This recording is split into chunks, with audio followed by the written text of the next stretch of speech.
Hello, everyone. My name is John Legend, and I was born as John R. Stevens from a place called Springfield, Ohio. Oh, Springfield, Ohio.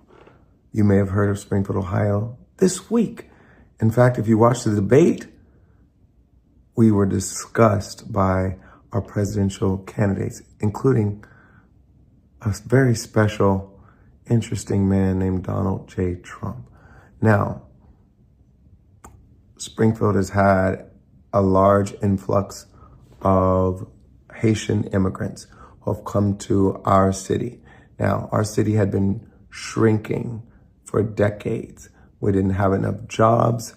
We didn't have enough opportunity. So people left and went somewhere else. So when I was there, we had upwards of 75,000 people.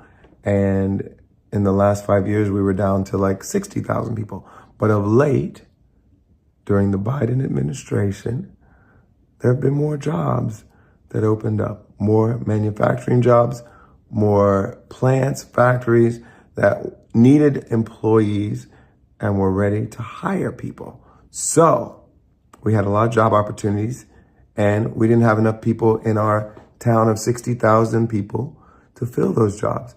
And during the same time, there had been upheaval and turmoil in Haiti, and the federal government granted visas and immigration status to a certain number of Haitian immigrants so they could come to our country legally.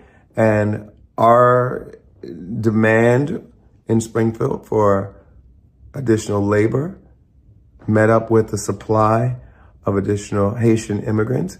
And here we are. We had about 15,000 or so immigrants move to my town of 60,000.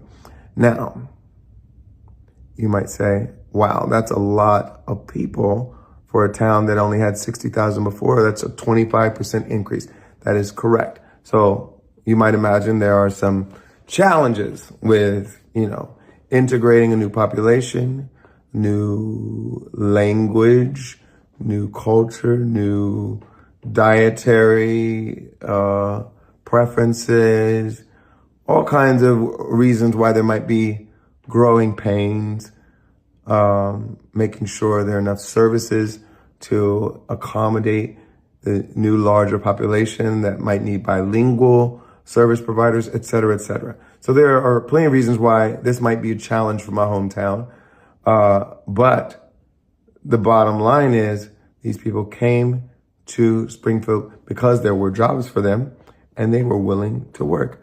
And they wanted to live the American dream, just like your German ancestors, your Irish ancestors, your Italian ancestors, your Jewish ancestors, your Jamaican ancestors, your Polish ancestors, all these ancestors who have moved to this country, maybe not speaking the language that everyone else spoke, maybe not eating the same foods, maybe having to adjust, maybe having to integrate, but all coming because they saw opportunity for themselves and their families in the American dream, and they came here to do that.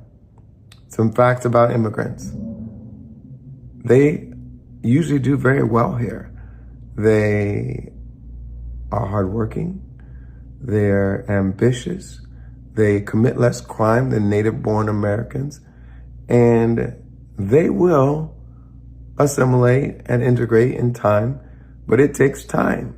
So I think all of us need to have the same kind of grace that we would want our ancestors to have when they moved here, with our Haitian brothers and sisters who move here too. And nobody's eating cats.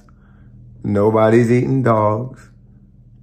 We all just want to live and flourish and raise our families in a healthy and safe environment. How about we love one another? I grew up in the Christian tradition. We said to love our neighbor as we love ourselves and treat strangers as though they might be Christ.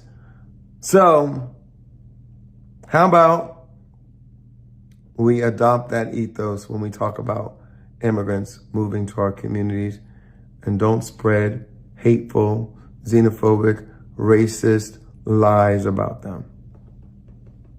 John R. Stevens from Springfield, signing off.